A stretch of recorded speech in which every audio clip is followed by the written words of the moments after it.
అందరికీ మరణాత మరణాత మహిమస్వరం కార్యక్రమం వీక్షిస్తున్న దేవుని పిల్లలైన మీ అందరికీ ప్రభు నామములో శుభములు కలుగును గాక.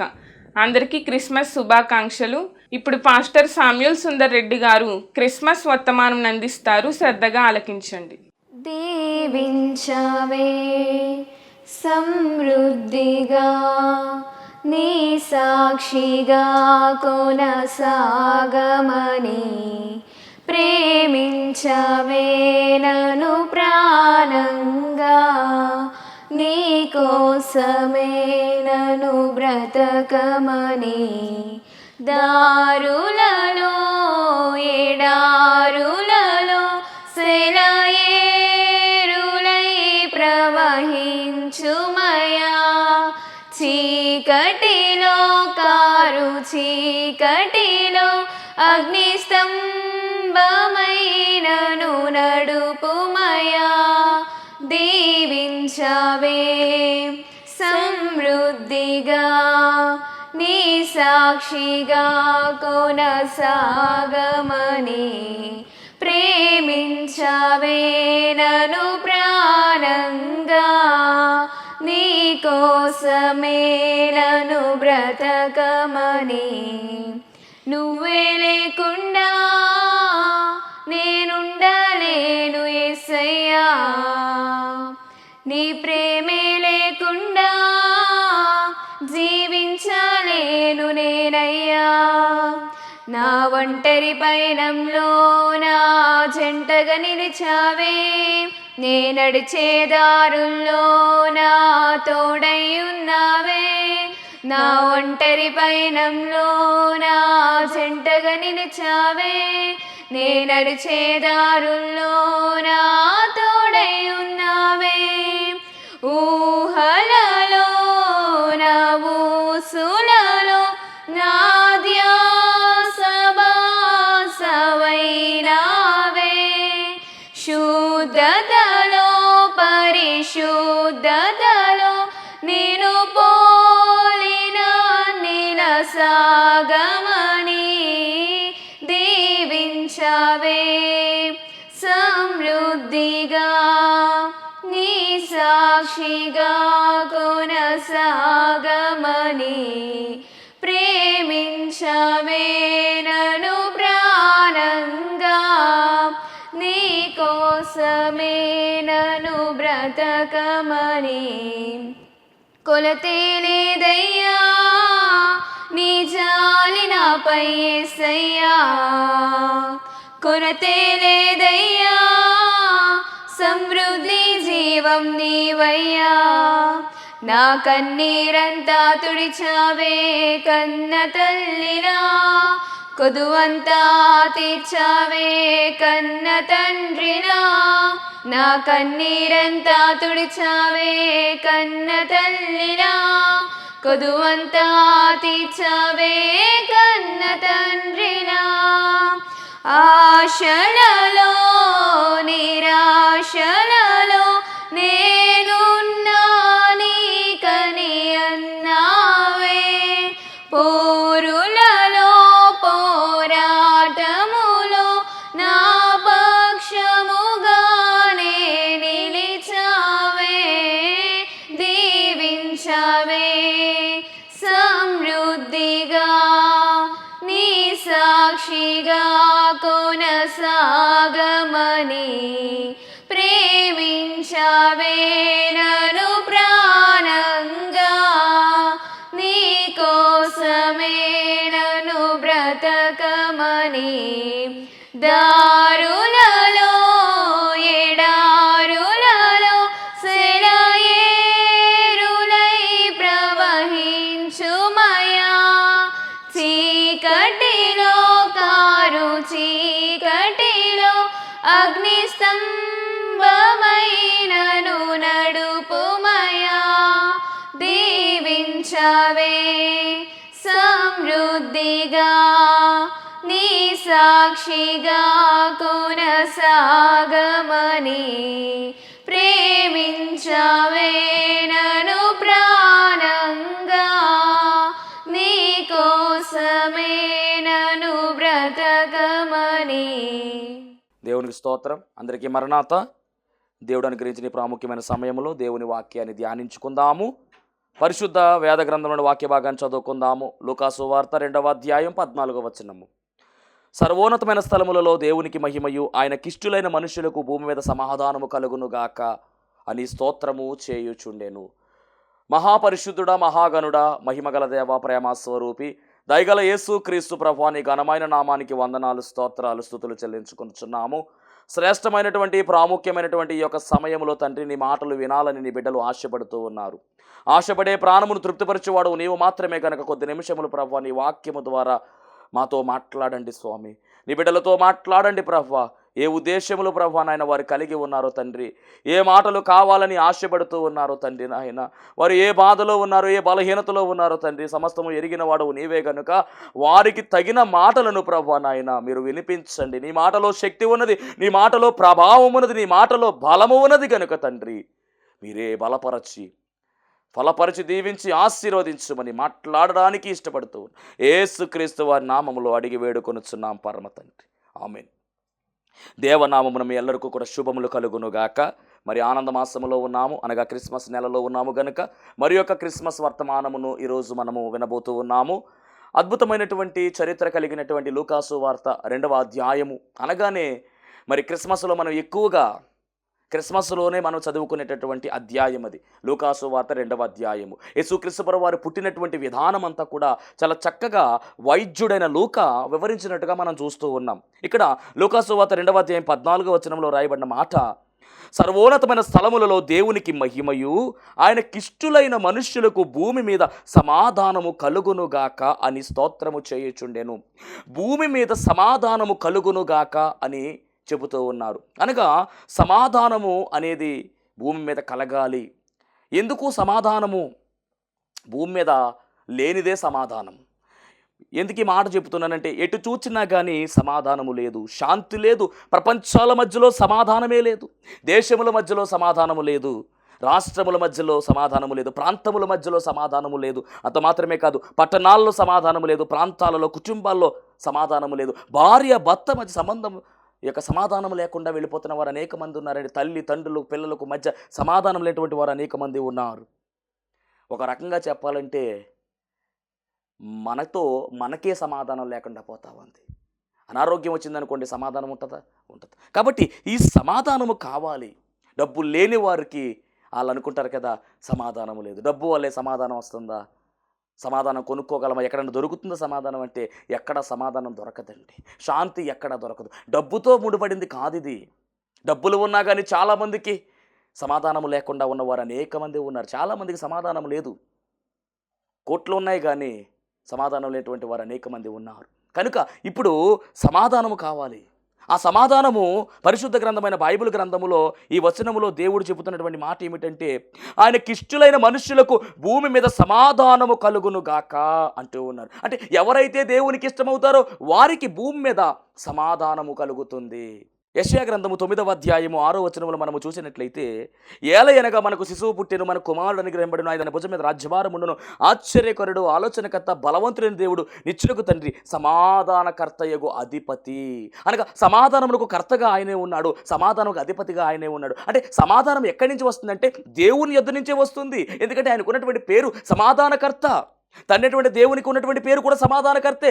ఆ పేరునే ధరించుకుని యేసుక్రీస్తు ప్రభువు వారు కూడా ఎలాగున్నారంటే సమాధానమునకు కర్తగా ఉన్నారు, సమాధానమునకు అధిపతిగా ఉన్నారు. సమాధానం ఆయన దగ్గరే ఉంది, శాంతి ఆయన దగ్గరే ఉంది. నా శాంతిని మీకు అనుగ్రహించుచున్నాను అని చెప్పినటువంటి దేవుడు ఆయన. కాబట్టి శాంతి కావాలన్నా సమాధానం కావాలన్నా మనము ఆయనకు మొర్ర పెట్టవలసిన వారమై ఉన్నాము. ఆ శాంతి సమాధానమును మనం పొందుకోవలసిన వారమై ఉన్నాము. ఈరోజు ఈ పరిశుద్ధ గ్రంథమైన బైబిల్ గ్రంథంలో మనం గమనించినట్లయితే ఈ యొక్క క్రిస్మస్ వర్తమానములో ఒక అద్భుతమైనటువంటి మాట, మీకు సమాధానము కావాలి అంటే గనుక ఆయన యొద్ద నుంచి సమాధానం కలుగుతుంది. మరి సమాధానము కావాలి అంటే గనుక మరి ఏం చెయ్యాలి? ఆయనకిష్టులైనటువంటి వారికి సమాధానము అని రాశారు అక్కడ. ఎవరైతే దేవునికి ఇష్టలుగా ఉంటారో, ఎవరైతే దేవునికి ఇష్టలుగా మార్చబడతారో వారికే సమాధానం కలుగుతుంది. ఈరోజు నీ జీవితంలో సమాధానం లేదని చింతిస్తున్నావా సహోదరి? దేవునితో మాట్లాడుతూ ఉన్నాడు. నీవు దేవునికి ఇష్టముగా జీవిస్తున్నావో లేదో, దేవునికి ఇష్టరాలుగా మారిపో, దేవుని జీవితంలో సమాధానము ఇస్తాడు. దేవునికి ఇష్టడుగా మారిపో సహోదరుడా. దేవుడు ఖచ్చితంగా నీ జీవితంలో కూడా సమాధానం ఇస్తాడు. శాంతి లేదు, సమాధానం లేదు, ఏంటి నా బ్రతుకు, ఏంటి నా జీవితము అని కృంగిపోవద్దు. దేవుడు మీ జీవితంలో అద్భుతము చేయబోతూ ఉన్నాడు. సమాధానం ఆయన ఇస్తాడు. సమాధానమునకు కర్తగా, సమాధానముకు అధిపతిగా ఉన్నాడు. ఈరోజు క్రిస్మస్ వర్తమానంలో మనము నేర్చుకున్న పాఠం ఏమిటంటే, ఎవరైతే దేవునికి ఇష్టమై ఉంటారో వారికి భూమి మీద సమాధానం ఉన్నది. కాబట్టి ఈరోజు నువ్వు దేవునికి ఇష్టముగా జీవించు. దేవుడు నిన్ను ఇష్టపడినట్లయితే ఖచ్చితముగా నీకు సమాధానం లభిస్తుంది. ఆయన మెచ్చే విధముగా మన భక్తి ఉండాలి. ఆయనకు నచ్చే విధముగా మన భక్తి ఉండాలి. మన ప్రవర్తన ఆయనకు అనుగుణముగా ఉన్నట్లయితే ఆయన ఖచ్చితంగా మనకు సమాధానం ఇస్తాడు. ఈ విషయాన్ని గమనించాలి. అసలు ఆయనకి ఇష్టలుగా మారితే సమాధానం వస్తుందని మనకు అర్థమైపోయింది. మరి ఆయనకి ఇష్టలుగా మారాలంటే ఏం చెయ్యాలి? ఇది కూడా మనం బైబిల్ని అడగాలి. ఏ ప్రశ్న వచ్చినా కానీ బైబిల్ మనకు ఆన్సర్ చెప్తుంది. పరిశుద్ధ గ్రంథము జీవ గ్రంథం, ఇది జీవించి ఉన్న గ్రంథము, జీవింపచేసే గ్రంథము, మనతో మాట్లాడే గ్రంథము. ఆయన మాటలే ఇవన్నీ కూడా, ఆయన మనస్సే కనుక మనం ఆయన అడగవలసిన వారమై ఉన్నాము. అయ్యా, ఏ విధంగా నీకు ఇష్టలు కాగలము? ఇష్టలైతేనే సమాధానం అంటున్నావు కదా. నీకు ఇష్టలుగా మారాలంటే ఏం చెయ్యాలి అని అడిగితే మొట్టమొదటిగా ఆయన చెప్తున్న మాట ఏమిటంటే యథార్థంగా ప్రవర్తించాలి. చదువుదాం వాక్యాన్ని. యథార్థముగా ప్రవర్తించాలి అంటూ ఉన్నారు. సామెతల గ్రంథం 11వ అధ్యాయము 20వ వచనము. సామెతల గ్రంథము 11వ అధ్యాయము 20వ వచనము. మూర్ఖ చిత్తులు యెహోవాకు హేయులు, యథార్థముగా ప్రవర్తించేవారు ఆయనకిష్టులు. అది యథార్థముగా ఎవరైతే ప్రవర్తిస్తారో వారు ఆయనకి ఇష్టలు అవుతారు. ఆయనకి ఇష్టలైనటువంటి వారికి భూమి మీద సమాధానము కలుగుతుంది. యథార్థంగా మనము జీవించాలి. యథార్థముగా జీవించడం అంటే చెడుతనమును విసర్జించడమే. చెడుతనము మన దగ్గరకు రానివ్వకూడదు. యథార్థమైనటువంటి ప్రవక్తను మనం కలిగి ఉండాలి. పరిశుద్ధ గ్రంథములో రాజులు ఉన్నారు.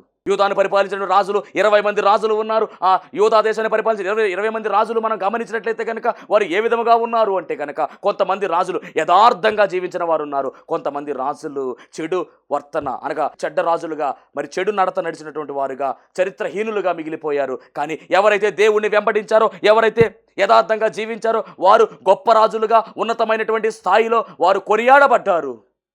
దేవునికి స్తోత్రం. అలా ఉన్నటువంటి రాజుల్లో ఒక రాజు ఎవరు అంటే దావీదు. గొర్రెలు కాసుకున్నటువంటి దావీదును దేవుడు రాజుగా మార్చివేశాడు. గొర్రెలు కాసుకున్నటువంటి దావీదును దేవుడు అంటున్నాడు కదా, అయ్యా దావీదు, ఇదిగో నీవు కాయవలసింది గొర్రెలు కాదు, ఇదిగో నా జనాంగాన్ని నువ్వు కాయాలి. నువ్వు ఉండవలసింది అడవిలో కాదు, నువ్వు ఉండవలసింది అరణ్యములో, నువ్వు పడుకోవాల్సింది కింద కాదు, అంతఃపురములో, రాజభవనములో నీవు ఉండాలి, అక్కడ నీవు సేద తీరాలి అని దేవుడు దావీదుని హెచ్చించాడు. ఎందుకు దావీదుని దేవుడు హెచ్చించాడంటే, దావీదు తను తగ్గించుకున్నాడు.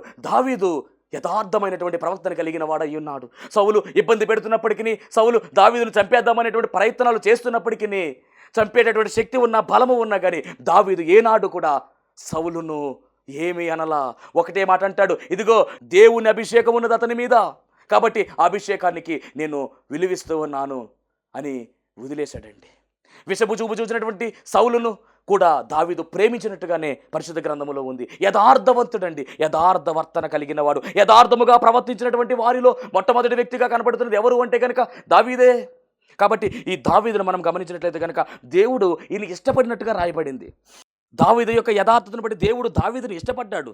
అందుకని అపోస్తుల కార్యాలు 13వ అధ్యాయం 22వ వచనం మనం గమనిస్తే, తరువాత అతనిని తొలగించి, ఎవరిని? సౌలును తొలగించి దావీదును వారికి రాజుగా ఏర్పరిచెను. మరియు ఆయన, నేను యెష్షయి కుమారుడైన దావీదును కనుగొంటిని అనగా, దావీదు గురించి దేవాది దేవుడిచ్చిన సాక్ష్యం ఏమిటంటే, నేను యెష్షయి కుమారుడైన దావీదును కనుగొంటిని, అతడు నా ఇష్టానుసారుడైన మనుష్యుడు, అతడు నా ఉద్దేశములన్నీ నెరవేర్చునని చెప్పెను. అనగా దేవునికి ఇష్టానుసారుడుగా దావీదు మారిపోయాడు. అంత మాత్రమే కాదు, దేవుని ఉద్దేశం ఏదైతే ఉన్నదో ఆ ఉద్దేశమే దావీదు ఉద్దేశమై ఉన్నది. అనగా దేవుని చిత్తాన్ని పూర్తిగా ఎరిగిన వాడుగా, దేవుని ఉద్దేశాన్ని పూర్తిగా ఎరిగిన వాడుగా ఎవరు ఉన్నారంటే దావీదు ఉన్నాడు. ఎలా సాధ్యమైందయ్యా అని అడిగితే, యథార్థంగా జీవించాడు. యథార్థంగా జీవించు, నీ జీవితంలో కూడా అద్భుతాలు చూడబోతావు. నువ్వు యథార్థంగా జీవిస్తే దేవునికి ఇష్టమైపోతావు. నీవు యథార్థంగా జీవించినట్లయితే దేవునికి ఇష్టమైన దానిగా మార్చబడతావు, ఇష్టమైన వాడుగా మార్చబడతావు. అప్పుడు నీ జీవితంలో సమాధానము వెంట వస్తుంది. సమాధానం వెంట నువ్వు వెళ్ళడం కాదు, సమాధానమే నిన్ను వెంటాడుతుందనే విషయాన్ని కూడా మరి తెలియజేస్తూ ఉన్నాను.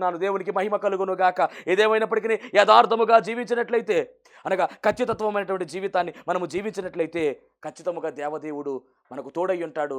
మనం ఆయనకి ఇష్టలుగా మారిపోతాం. అప్పుడు మనకు సమాధానము వస్తుంది. కీర్తనల గ్రంథము 18వ కీర్తన 19వ వచనము. కీర్తనల గ్రంథం 18వ కీర్తన 19వ వచనము. విశాలమైన స్థలమునకై ఆయన నన్ను తోడుకొని వచ్చెను, నేను ఆయనకు ఇష్టడను గనుక ఆయన నన్ను తప్పించెను. అవును, దావీదు గారు చెప్తున్నమాట, ఆయన ఇష్టడుగా ఉన్నాడు కాబట్టి దేవుడు ఆయన తప్పించినట్టుగా ఈ కీర్తనలో మనం చూస్తూ ఉన్నాం. ఎందుకు ఈ చరిత్ర అంటే కనుక, సౌలు చంపుదామని ప్రయత్నం చేస్తే దేవుడు తప్పించాడండి. అనేక పర్యాయములు తప్పించాడు. ఈట విసిరాడు అనేక సార్లు. ఆయన మరి గురి చూసి ఈట విసిరినప్పుడు ఆ బారి నుంచి కూడా తప్పించినట్టుగా, ఎటువంటి ప్రాణాపాయము దావీదు గారికి కలగకుండా దేవుడే కంచె కాపుదలగా ఉంచి కాపాడినట్టుగా మనం చూస్తూ ఉన్నాము. ఎందుకు ఇంతలా జరిగింది? అంత విషపు చూపు చూస్తున్నటువంటి అతను ఎన్ని ప్రయోగాలు చేసినా కానీ ఏ ప్రయోగము కూడా ఫలించలేదు. ఎందుకంటే దావీదుకు దేవుని కాపుదల వచ్చేసింది. దేవుడే దావీదును కాపాడుకుంటూ ఉన్నాడు. తన దూతల ద్వారా కాపుదలిస్తూ ఉన్నాడు. తన హస్తాన్ని తోడుగా ఉంచి కాపుదలిస్తూ ఉన్నాడు. దావీదును దేవుడు హెచ్చించే పని చేస్తూ ఉన్నాడు. ఎందుకు అంటే కనుక, దావీదు యథార్థమైనటువంటి హృదయాన్ని కలిగి ఉన్నాడు కనుకనే, దేవునికి ఇష్టడుగా మారిపోయాడు కనుకనే దావీదు గారి జీవితంలో సమాధానమును, శాంతిని దేవుడు అనుగ్రహించాడు. ఈరోజు నీకు శాంతి సమాధానం కావాలంటే నీవు కూడా దేవునికి ఇష్టమైన దానుగా మారిపోవాలి, ఇష్టడుగా మారిపోవాలి. అలా మారిపోవాలంటే మొట్టమొదటిగా నువ్వు ఎలా ఉండాలంటే యథార్థంగా జీవించు, ఖచ్చితత్వం కలిగి జీవించు. అప్పుడు ఖచ్చితంగా దేవుడు నీ జీవితంలో కూడా ఇట్టి కార్యాన్ని జరిగిస్తాడు. ఇక రెండవదిగా మనం గమనించినట్లయితే ఎవరు దేవునికి ఇష్టలుగా మారతారు? రెండవది, సత్యవత్తునులు ఆయనకి ఇష్టలని చెప్పబడింది. అంటే మనము సత్యము పలకాలి. సామెతల గ్రంథం 12వ అధ్యాయము 22వ వచనము. సామెతల గ్రంథము 12వ అధ్యాయం 22వ వచనము. అబద్ధమాడు పెదవులు యెహోవాకు హేయములు, సత్యవత్తునులు ఆయనకిష్టులు. అవును, ఎవరైతే అబద్ధాన్ని ఆడుతున్నారో వారు యెహోవాకు హేయులుగా ఉంటారు. ఎవరైతే సత్యాన్ని మాట్లాడతారో వారు దేవునికి ఇష్టలుగా మారిపోతారు. దేవునికి ఇష్టలుగా మారిపోతే మనకు సమాధానం కలుగుతుంది.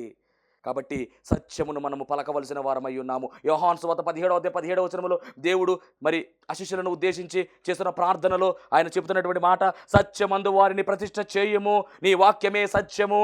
అవును, ఎవరైతే వాక్యానుసారముగా ఉంటారో, ఎవరైతే ఆయన మార్గములో నడుచుకుంటారో వారు సత్యవతులుగా పిలువబడతారు. సత్య మార్గమే యేసు మార్గము, ఏసే మార్గము అనగా నేనే మార్గము, నేనే సత్యము, నేనే జీవము అన్నటువంటి ఆ మాట ఏదైతే ఉన్నదో అది యేసు మార్గములో మనం ఉన్నట్లయితే కనుక, అనగా వాక్యాన్ని మనం అనుసరించినట్లయితే కనుక మనము ఖచ్చితంగా సత్యం ఉన్నట్లే, సత్యవర్తనులుగా మనం ఉన్నట్లే. కాబట్టి సత్యవర్తనులుగా మనం పిలువబడితే దేవునికి మనం ఇష్టలుగా మార్చబడతాము. అప్పుడు మన జీవితంలోనికి సమాధానం వస్తుంది.